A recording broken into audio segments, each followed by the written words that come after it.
This is the BBC. Thanks for downloading this edition of Crossing Continents. I'm Helen Grady and I'm one of the producers here at the BBC in London. About a year ago, I was in Kenya and I met a woman who described herself as an LGBTI activist. I knew what LGBT stood for, but I was like, what's the I? That was the first time I heard the word intersex. And as she explained to me about who these people are and the struggles they face in Kenya, I decided I wanted to make a programme about them. So I teamed up with the brilliant Kenyan journalist Anne Soy. She's BBC Africa's health correspondent, and she spent months and travelled miles tracking down the people you're about to hear from. This is our programme. The boys are playing football, and the girls on the side are playing a local game called Kati. Oh, I miss Kati. Yeah. When you were growing up, that would have been difficult for you? Because the girls are playing on one side and the boys on the other side. It would be difficult for you to choose. Yeah. It was very, very difficult. For this week's Crossing Continents, I'm in Western Kenya with a person who's hard to define. Apostle Dalan Ruki is tall but elegant. He takes long, confident strides but moves gracefully across the playground. Oh, now me. Apostle, you're the first to go down. He got hit by the ball. You're supposed to avoid being... He's been hit again. You're supposed to be out of the game now. Apostle Dalan is a successful gospel singer who's founded a church and built a home for widows and orphans. It's a place where he is accepted in a way he wasn't as a child. And we are off to the boys' side now. Wow, these boys are good. They can pass the ball. Oh! Pass now! I thought you were going to score. I like playing with these children. I could see that. Those are my joy because during my childhood, I didn't get anybody to play with me. I was so desperate. I don't want to pay back the loneliness I had. Apostle Dalan is one of a handful of Kenyans who publicly identify as intersex. That's the term most commonly used here to describe people whose bodies don't fit the typical definitions of male or female. It's thought there could be as many as 1 million intersex people in Kenya. Over the past year, a few of them, like Dalan, have come out to talk about their lives and the stigma they've faced, sparking a national debate about their rights. But in a country where most people have traditional views about sex and gender, it's still rare to meet one who's so open and flamboyant. Your outfits are quite spectacular. I've been here for less than 2 hours and I've seen you in 2 different outfits, all flowing. Yeah. So I can see it's several pieces. Yeah, I have a trouser. There's a trouser inside. And then a skirt here. There's a coat. Yeah. Which is long. Yeah. It symbolizes who I am, my intersex, because I'm a man and I'm a woman. I'm proud of both. Yeah, I can see you've also done your hair. Is that a weave? No. I have natural hair. And evidently you also have some lip balm on. Yeah. I can tell that you've applied some powder on your face. Yeah, I do makeup sometimes. I decided to come out so that everybody should know who I am. Me, I was born an intersex. And this is how I am. And this is how God created me. How do you like to be referred to? Do we say him or her? So it's just okay anyway. A he or a she. You're fine I'm with just either. fine with either. How do you react when you see somebody so confused? Like, he you know? It can be confusing. I know that it is not normal in the eyes of people, but it has happened. But it wasn't always a laughing matter, especially for Apostle Dalan's mother. I hid the child because in our tradition, the Luo people would kill such a child if they discovered it was intersex. I was scared if I left him alone, someone would kill him. So I kept him with me at all times. So that means you used to go everywhere with Dalan? Yes, I'd walk everywhere with him. When he was going to school, I'd go with him. I wouldn't even allow him to go take a bath with his peers at the lake. I prepared a safe place at home where he could take his bath. That's because traditionally people go to the lake to bathe men at their own time, women at their own time, but your child did not fit into either of that group. He was not accepted by the girls or the boys. To keep him safe, he had to take his bath at home. His peers never wanted to play with him, so he had to play by himself by the riverside. He was always alone. It was painful, but there was nothing I could do. Western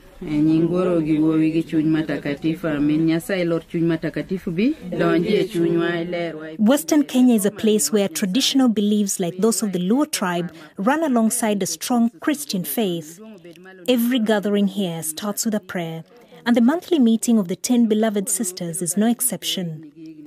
I've been invited to meet these powerful women, traditional birth attendants who know everything going on in their village, from who's had a miscarriage to who's courting and who's intersex. Once again, the river is the local grapevine. That river behind us there. Yes, there's a river about 100 meters from here. People just bathe openly. And if you see something which is a little bit different, that's where they go speak.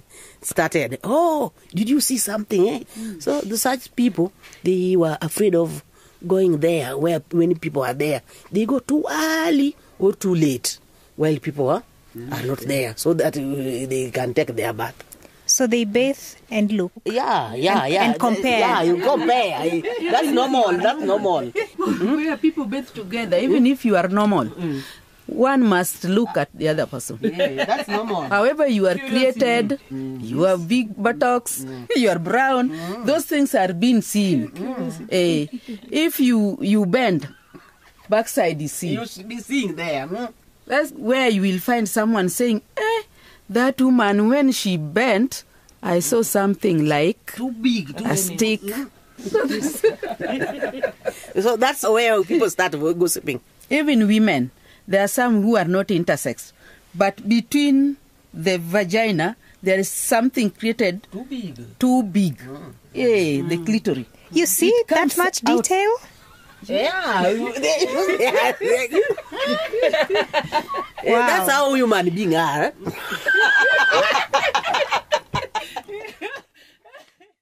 The 10 beloved sisters have obviously seen it all. They are unshockable. So I dare ask them a sensitive question. These days, most mothers give birth in hospital to reduce the risk of HIV transmission. But not long ago, traditional midwives had the power of life or death in their hands, literally. So how did their predecessors deal with newborn babies whose gender wasn't clear? I should warn you, the answer is disturbing. They used to kill them, even they were not even allowed to the community to know what had happened there. You just tell that the child was born and the child is dead. If this baby, like the intersex, was born, if that one was seen, it was like a curse. Automatically, it was like a curse. The baby dies. The baby just dies? They killed them. They used to kill them. How? It was obvious. The intersex baby could not breathe one cry. No. You may not know whether she was a girl or a boy. You will remain knowing I gave birth to a dead baby. Is there a traditional term they were using for killing? Because I'm sure they were not saying we killed the baby. Turorabom. Wakati mwanamke amezaa mtoto intersex, the old woman alikuwa anachukua viasi tamu, anavunja, anaweka kwa kichwa ya mtoto, anavunja hivi, alafu mtoto anakufa. So they used to take a sweet potato and put it on the baby's head and break it. Break it once. And that kills the baby. That kills the baby. So, were they saying they've killed the baby, or? They just say that tumevunja viazi. So the traditional birth attendants used to say, we have broken the sweet potato. Yeah. So it's euphemism to say they have killed the baby. Whose initiative was that? Is it the traditional birth attendant or the parent? The parents should not decide. It is the work of the midwife when she sees something abnormal. In very interior, remote areas where hospitals are far, do you think this still happens? Those ones still happens. Some places, those things must be going on. It is hidden, not as it was before. Yeah, secrets now. It is now secret.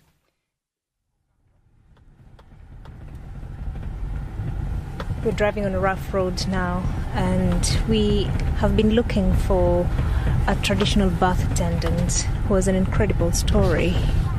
She ran away from her home. Looks like we're driving next to a swamp. Luckily it hasn't rained, so the road isn't too bad. Here we are. Hello. We're quickly taken inside a small house made of mud to meet Zainab. She's travelled hundreds of miles to meet us at a secret location. She's had direct experience of delivering an intersex baby, and it's changed her life. When I looked at the baby, I saw two things protruding. And when the mother looked, she saw that it had male and female parts. When the husband arrived, he said, "We can't take this baby home. We want this baby to be killed." But I told him that this was God's creation and must not be killed. And then I told him, "Leave the baby with me. I'll kill it for you." But I did not kill it. I kept it. 2 years went by and I delivered a baby exactly like the other one. In this case, the mother just fled and left me with the baby. That brought me a lot of problems with my husband. He is a fisherman, and when he went out to the lake to fish and had a bad catch, he said it was because the children had brought a curse on us. He suggested I give him the children so he could drown them in the lake. But I refused. We started fighting all the time. I was forced to flee with the children. Do you regret taking these children? Maybe this was God's plan. They are human beings. I have to take care of God's creation. You clearly like their parent. They are my children now. It's me they call mommy. Should I throw them out? No, I am their mom. This is where the children lives. This is the house, the children for female and male. Apostle Dalan has also created an unconventional family through his church. And it's not just the children, it's also the grannies. I'm told the oldest is 84. Many of them are either widows or they never got children. One have been introduced to got 11 children, but all of them died, and so they have no one to take care of them. And they have come here to the mission center, and this is where they live now. They take Apostle Dylan as their child who's taking care of them. It's just ask them to stand up so you can see some dance.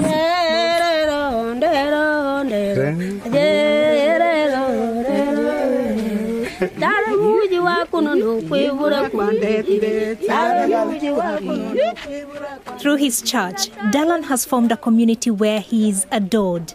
But it still took him 35 years to admit publicly who he is. You know, I was born an hermaphrodite, but my mother tried to hide this. She took me to the hospital and I was given some drugs to boost my hormones because I wanted people to identify me as a man. So your mother raised you as a boy? As a boy. And even me, I thought that I was a boy because that was the mind I had. But physical changes, it comes around adolescence. Adolescent stage. I started experiencing menstruation period. Then my mom took me to the hospital and the doctor told me, you know, you have both two organs inside you. The woman in you is more powerful than man in you. How did that affect you and the relationships you had with other people? Nobody would associate with me. Even in the family, nobody could even come near me. Only my mom. I was just like abomination to anybody. When I'm amongst men, they despised me. When I'm amongst women, they despised me. Some people attacked me. Some people wanted to take out my clothes just to see how I was created. I thought of even killing myself. What stopped you? My mom came and she told me, even though people denied you or reject you, God loves you. Because my mama was a religious woman. She used to encourage me that it was God who did that. It was not a mistake. God never do mistakes. So I'm not a mistake. There is a joy in my heart that no one cannot give, but it comes from the Lord. My life to Him I give. The one thing Dalan was good at was singing. He quickly became famous for his gospel music in Western Kenya. He also formed his own church. I've been lifted up to the one to my Lord. Christianity has a big influence in the daily lives of people here. Religious leaders play a key role in shaping attitudes.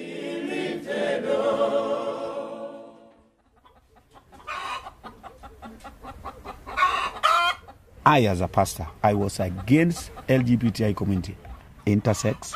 I was very much against them. I was using my Bible, I can say, to hammer them. Like many men of the cloth in Kenya, Pastor Walter Angienda was homophobic. The acronym LGBTI is common in the country. Lesbian, gay, bisexual and transgender groups have for long worked closely with some intersex people. One such local organization took Pastor Walter through a training course. Before that training, even coming to the church, I'll say you are not supposed to intermingle with us because you are a sinner already. In our community, as a Luo, a child born with 2 organs is abomination. It will bring a lot of things in the community, curses, whatever. But after this training, I've realized they are just human beings like us, and they are the creation of God. It was that realization that turned Pastor Walter into an unlikely intersex advocate. I heard some rumors that we have a 2-in-1, the way they call it. We have a 2-in-1 person in this area. So I asked them, who is this 2-in-1? And they explained it to me. He's still young, but he is locked in the house. Pastor Walter tracked down and befriended Bernard. His sex was unclear at birth, but his parents really wanted a son, so Bernard was raised a boy. It was meant to be the family's secret until Pastor Walter coaxed him out of the shadows and convinced Bernard's mother to let him join his church's school.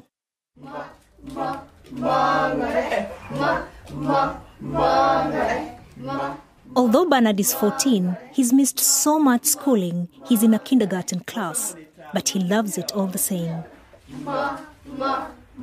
I asked his teacher how he's getting on. Bernard is very lovely. When he comes in the morning, he come and hug you. Teacher, how are you? He's a very jovial child. Jovial and so friendly. You are also aware of his condition, how he was born. I know.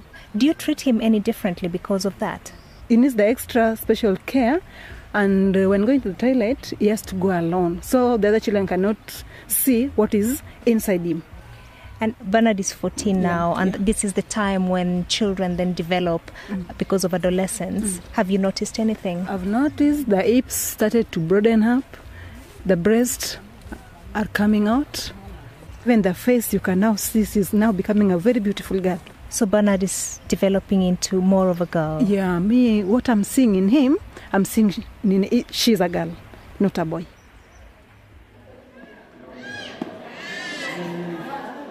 In a century-old mission hospital outside Nairobi, parents with children like Bernard queue patiently to see specialist doctors. No one knows for sure how many Kenyans are intersex, but the average is between 1.7 and 3% of any population.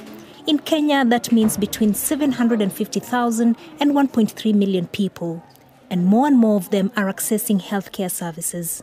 We have a new set of parents who are willing to seek help.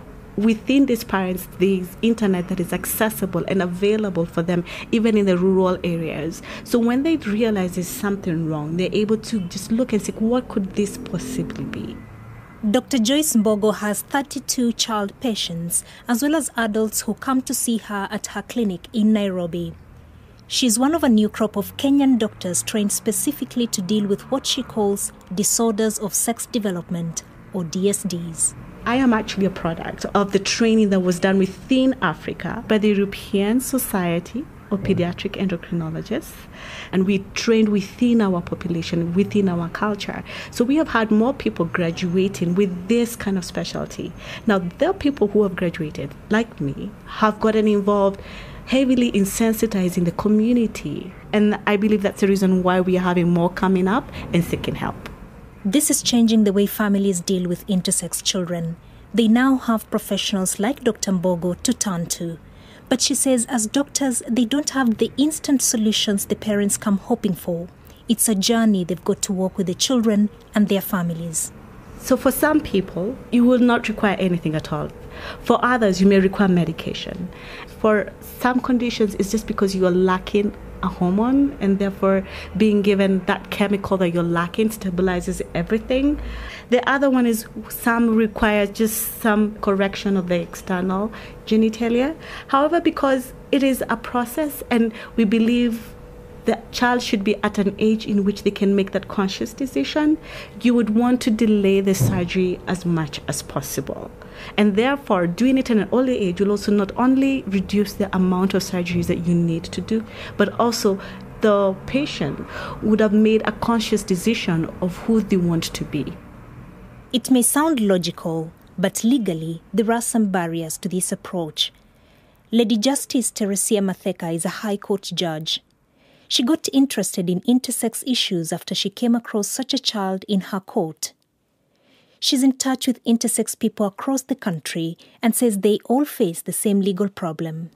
As persons, our existence is defined by law. The Death and Birth Registration Act, you have to fill in you're either male or female. There's no room for any other situation.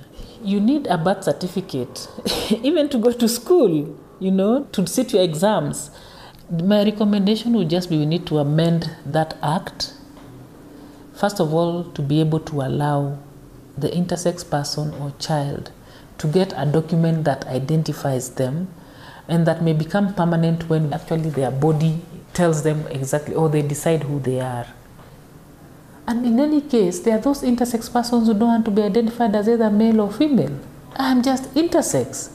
So if we could just perform that as a society and just say, this is who this person is, and let them put it there. I'm intersex. I'm not male, I'm not female, I am intersex. That would be great for them because no parent would be worried. They know the law recognizes my child, the way my child is, and they'll just lead a normal life because it starts there.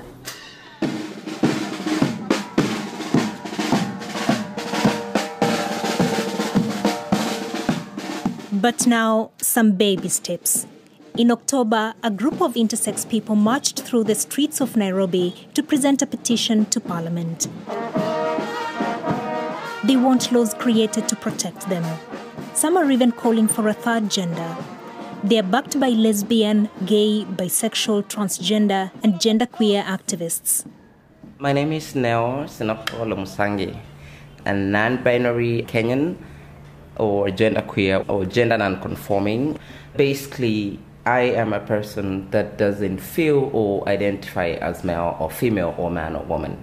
And, physically, it's difficult to place you in either of the two genders, either male or female. I can see you have short hair, dyed color blue, very striking, and even though you have a deep voice, there's no beard.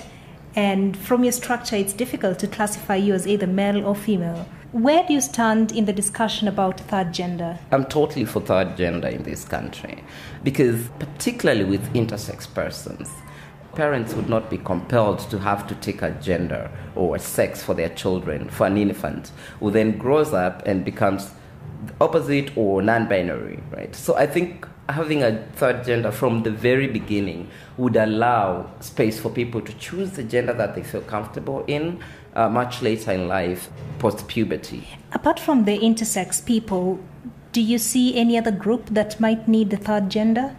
I totally think I would fall into the third gender category. Transgender people, non-binary people, intersex people. It would be helpful to have a third gender that allows you to not necessarily live with the trauma of your assigned at birth sex. Neo's hope is exactly what conservative groups in the country fear. They see the campaign for intersex rights as part of a wider attack on traditional binary understandings of gender and sexuality. Charles Kanjama is a lawyer in Nairobi and a member of the Kenya Christian Professionals Forum.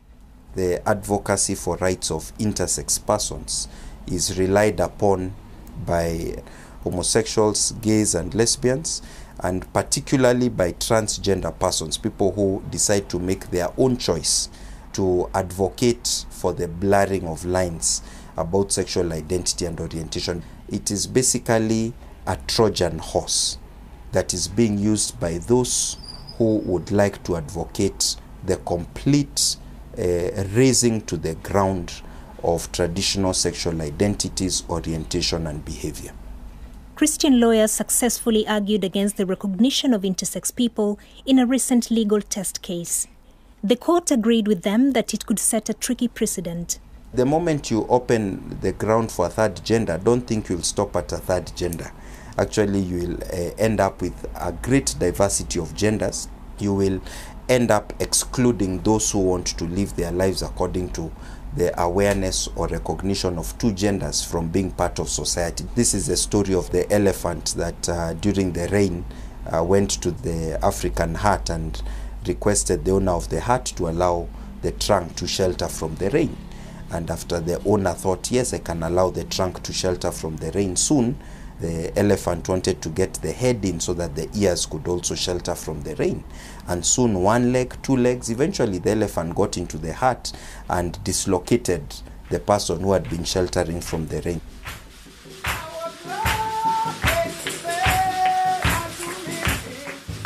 Back in Western Kenya, Dalan has found his own way to rise above stigma.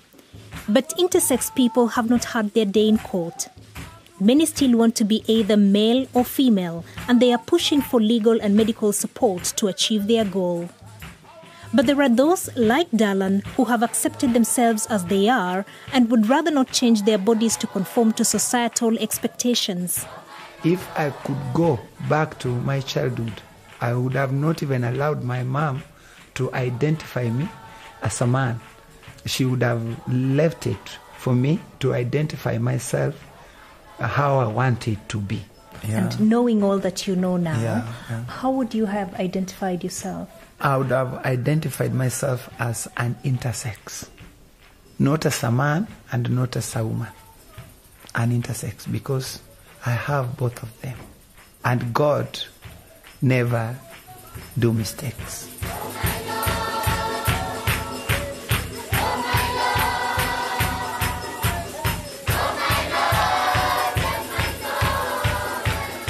I would like the government to give a space for an intersex, because I accept and I agree that there are female and male in this world. And again, there are intersex and hermaphrodites, so they should be given their gender and be defined as a gender in the Constitution, that we have intersex in the society. Kenya is a conservative country and many people are reluctant to accept gay and transgender people.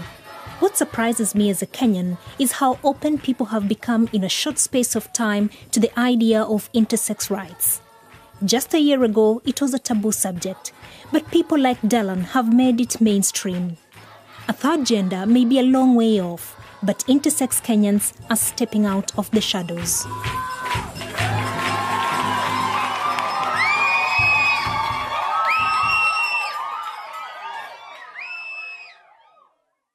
Thanks for listening to that edition of Crossing Continents.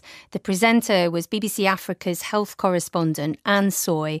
Next week, Linda Presley will be reporting on Cuba's cancer revolution. Cancer revolution. Cancer revolution. Cancer revolution.